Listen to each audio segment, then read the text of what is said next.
ਕਿਸਾਨਾਂ ਵੱਲੋਂ ਖੇਤੀ ਬਿੱਲਾਂ ਦੇ ਖਿਲਾਫ ਕੀਤੇ ਜਾ ਰਹੇ ਸੰਘਰਸ਼ ਨੂੰ ਹਰ ਇੱਕ ਕਿਸੇ ਦਾ ਹੁੰਗਾਰਾ ਮਿਲ ਰਿਹਾ ਹੈ।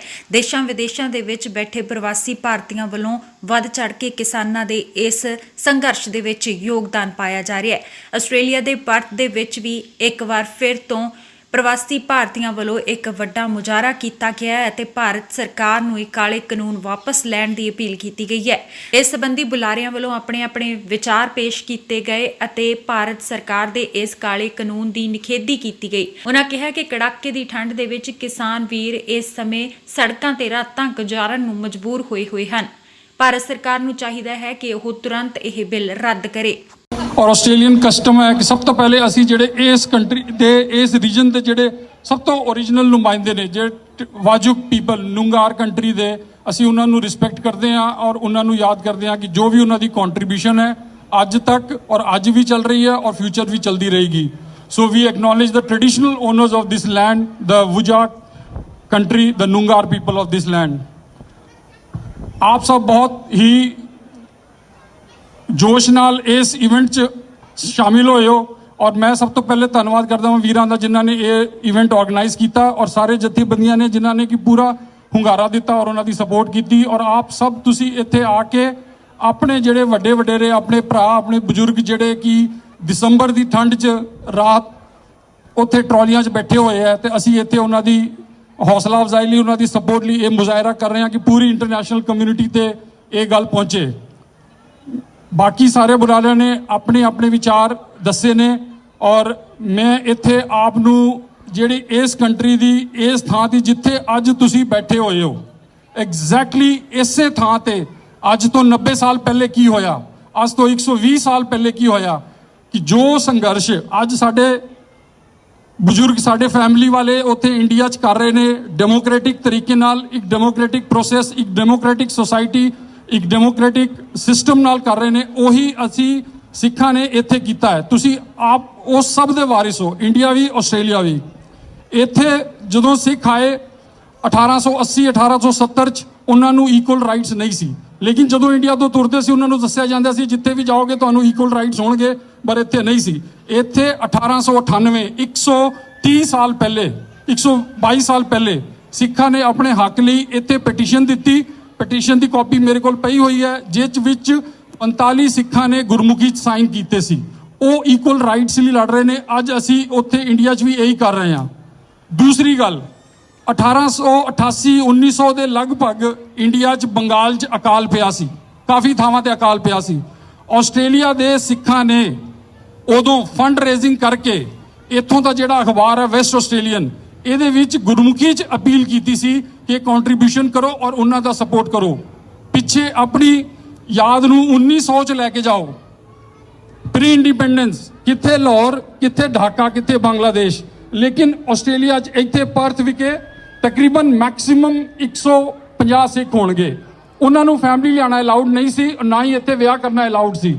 उन्हां ने उत्थे इंडिया च ਜਦੋਂ ਅਕਾਲ ਪਿਆ ਜਦੋਂ ਲੋੜ ਪਈ ਤੇ ਮਦਦ ਕੀਤੀ। ਅੱਜ ਅਸੀਂ ਸੋਸ਼ਲ ਮੀਡੀਆ 2020 ਚ ਉਹੀ ਕੰਮ ਕਰ ਰਹੇ ਹਾਂ ਤੇ ਅਸੀਂ ਕੋਈ ਨया ਨਹੀਂ ਕਰ ਰਹੇ, ਅਸੀਂ ਵੀ ਉਹੀ ਉਹਨਾਂ ਦੇ ਪੂਰਨਿਆਂ ਤੇ ਚੱਲ ਰਹੇ ਹਾਂ, ਉਹਨਾਂ ਦੇ ਫੁੱਟ ਸਟੈਪਸ ਫੋਲੋ ਕਰ ਰਹੇ ਹਾਂ।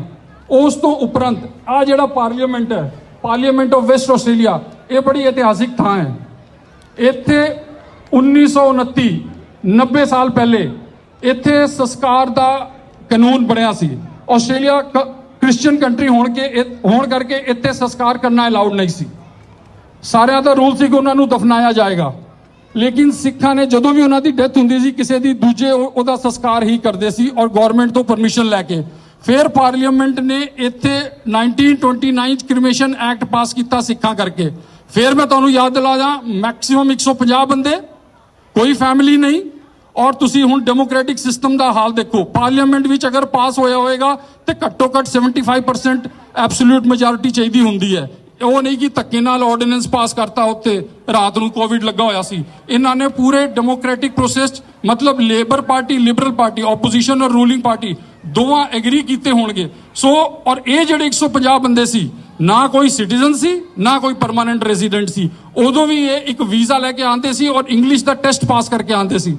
ਜਿਸ ਤਰ੍ਹਾਂ ਆਪ ਸਭ ਆਏ ਹੋ ਤਾਂ ਇਹ ਨਾ ਸਮਝੋ ਕਿ ਤੁਹਾਡੇ ਬਜ਼ੁਰਗ ਕੋਈ ਉਸ ਤਰ੍ਹਾਂ ਸੀਗੇ, ਨਹੀਂ, ਉਹ ਵੀ 125 130 150 ਸਾਲ ਪਹਿਲੇ ਇਸੇ ਧਰਤੀ ਤੇ ਇੰਗਲਿਸ਼ ਦੇ ਟੈਸਟ ਪਾਸ ਕਰ ਕਰਕੇ ਆਉਂਦੇ ਹੁੰਦੇ ਸੀ ਔਰ ਉਹਨਾਂ ਨੇ ਵੀ ਅਪੀਲ ਕੀਤੀ, ਫੰਡ ਰੇਜ਼ਿੰਗ ਕੀਤੀ, ਆਪਣੇ ਹੱਕਾਂ ਲਈ ਲੜੇ ਔਰ ਆਪਣੇ ਟ੍ਰੈਡੀਸ਼ਨ ਕਲਚਰ ਨੂੰ ਬਚਾਉਂਦੇ ਹੋਏ ਕੀਤੇ। ਸੋ ਅਸੀਂ ਵੀ ਅੱਜ ਉਹੀ ਮਾਣ ਕਰਦੇ ਹਾਂ ਕਿ ਅਸੀਂ ਇੰਡੀਅਨ ਵੀ ਹਾਂ ਔਰ ਅਸੀਂ ਆਸਟ੍ਰੇਲੀਅਨ ਵੀ ਹਾਂ ਔਰ ਅਸੀਂ ਇਹ ਡੈਮੋਕ੍ਰੈਟਿਕ ਪ੍ਰੋਸੈਸ ਬਿਲੀਵ ਕਰਦੇ ਹਾਂ ਔਰ ਉਸੇ ਤਰੀਕੇ ਹੀ ਆਪਣੀ ਮੰਗਾਂ ਰੱਖਾਂਗੇ।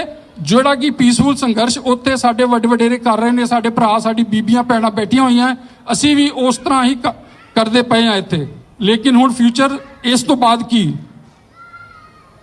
ਮੇਰੀ ਸਾਰਿਆਂ ਨਾਲ ਬੇਨਤੀ ਹੈ ਕਿ ਕੋਈ ਇਸ ਤਰ੍ਹਾਂ ਦਾ ਗਰੁੱਪ ਬਣਾਇਆ ਜਾਏ ਕਿ ਜਿਸ ਤਰ੍ਹਾਂ ਕਿ ਇਹ ਐਕਟੀਵਿਟੀਜ਼ ਚਾਲੂ ਰਹਿਣ। ਨੈਕਸਟ, ਜਿਸ ਤਰ੍ਹਾਂ ਕਿ ਕੌਂਸਲ ਜਨਰਲ ਨੇ ਕਈ ਉਸ ਤਰ੍ਹਾਂ ਦੇ ਪੋਸਟ ਪਾ ਰਹੇ ਨੇ ਜਾਂ ਇਨਫੋਰਮੇਸ਼ਨ ਕਰ ਰਹੇ ਨੇ, ਮੇਰੀ ਬੇਨਤੀ ਹੈ ਕਿ ਕੁਝ ਇਸ ਤਰ੍ਹਾਂ ਦਾ ਗਰੁੱਪ ਬਣਾ ਕੇ ਕੌਂਸਲ ਜਨਰਲ ਦੇ ਆਫਿਸ ਦੇ ਸਾਹਮਣੇ ਇਸੇ ਤਰੀਕੇ ਦੀ ਮੁਜ਼ਾਹਰਾ ਕੀਤਾ ਜਾਏ ਔਰ ਉਹਨਾਂ ਦੀ ਆਪਣੀ ਮੰਗਾਂ ਦਿਖਾਈ ਜਾਣ। ਅਸੀਂ ਡੈਮੋਕ੍ਰੈਟਿਕ ਪ੍ਰੋਸੈਸ ਨੂੰ ਫੋਲੋ ਕਰਦੇ ਹੋਏ ਇਸੇ ਚੀਜ਼ ਨੂੰ, ਆਪਣੀ ਮੰਗ ਨੂੰ ਇੰਟਰਨੈਸ਼ਨਲ ਲੈਵਲ ਤੱਕ ਜਾ ਸਕਦੇ ਹਾਂ।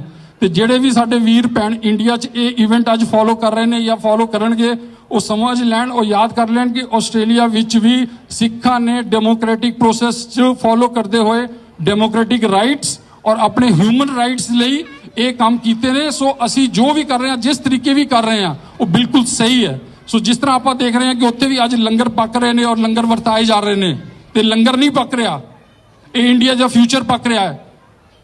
ਇੱਥੇ ਕੋਈ ਪੋਲੀਟੀਕਲ ਲੀਡਰਸ਼ਿਪ ਨਹੀਂ ਹੈ, ਕੋਈ ਰਿਲੀਜੀਅਸ ਆਗੂ ਨਹੀਂ ਹੈ, ਲੇਕਿਨ ਇੱਕ ਪੂਰੇ ਸਬ ਕੰਟੀਨੈਂਟ ਨੂੰ ਇੱਕ ਨਵੀਂ ਦਿਸ਼ਾ, ਇੱਕ ਨਵੀਂ ਸੋਚ ਆ ਰਹੀ ਹੈ ਕਿ ਇਸ ਤਰ੍ਹਾਂ ਹੁਣ ਫਿਊਚਰ ਕੀ ਹੋਏਗਾ। ਇਸੇ ਤਰ੍ਹਾਂ ਇੱਥੇ ਵੀ ਲੋਕਾਂ ਨੇ ਐਸੇ ਹੀ ਕੰਮ ਕੀਤੇ ਨੇ। ਇਸੇ ਦੇ ਨਾਲ ਹੀ ਹੁਣ ਮੈਂ ਬੇਨਤੀ ਕਰਦਾ ਹਾਂ ਕਿ ਸਾਰੇ ਵੀ ਇਕੱਠੇ ਹੋ ਕੇ ਹੁਣ ਅਰਦਾਸ ਵਿੱਚ ਸ਼ਾਮਿਲ